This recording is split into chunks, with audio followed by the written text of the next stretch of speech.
Jadi media butuh mempertontonkan orang-orang bodoh, ya di media. Mereka undanglah orang-orang bodoh itu untuk bicara gitu kan, seolah-olah mereka bisa mengadu domba para pimpinan ini gitu.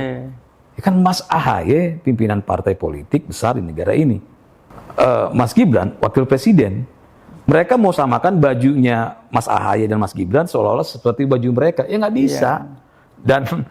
Dan kita ini sebenarnya sedang menonton sesuatu yang lucu-lucu lah, yang unik-unik, yang akhirnya yang membuat hiburan tersendiri gitu. Saya yakin Mas AHY sama Mas Gibran itu nonton talk show orang-orang bodoh itu sambil ketawa-ketawa.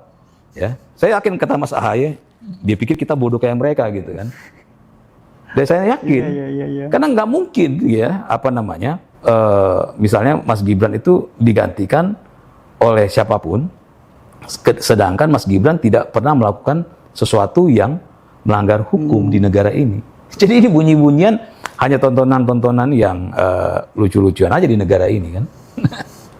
Ya, tujuan orang-orang itu sebenarnya apa, Bang? Supaya dia dikenal publik, maka dia melakukan hal bodoh. Kontroversi. Hal kontroversi. Gitu. Ada banyak orang-orang yang butuh validasi, yang butuh tampil, ya. Maka mereka harus melakukan sesuatu yang bodoh agar bisa tampil. Media mengangkat mereka karena mereka bodoh.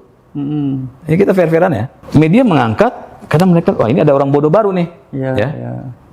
Yang bicaranya nuding sana nuding sini, kita kasih panggung supaya banyak penonton. Oke.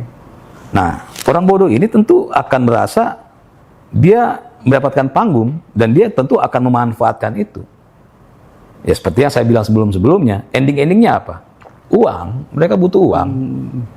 Kenapa? Orang-orang yang punya pekerjaan, ya, yang sibuk dengan pekerjaannya, nggak mungkin melakukan hal bodoh itu. Nggak akan ngurusin, nggak ada waktu gitu kan. Jadi kenapa mereka terus melakukan hal bodoh itu? Ya karena itu jenjang karir mereka untuk mendapatkan uang. Dengan dapat panggung, mereka diundang sana-sini, siapa tahu bisa jadi tokoh kan. Jadi ini sebenarnya saling menguntungkan nih ya. Media butuh orang itu supaya bisa ada tayangan, orang itu butuh media supaya dia bisa tampil, ya. Dan ini bukan hal baru, karena dari zaman dulu juga begitu, ya. Ya saya bilang tadi, kayak artis tadi gitu kan, untuk tampil dia harus melakukan hal bodoh. Dia tahu itu bodoh, dia tahu, tapi dia butuh kebodohan itu supaya dia bisa tampil.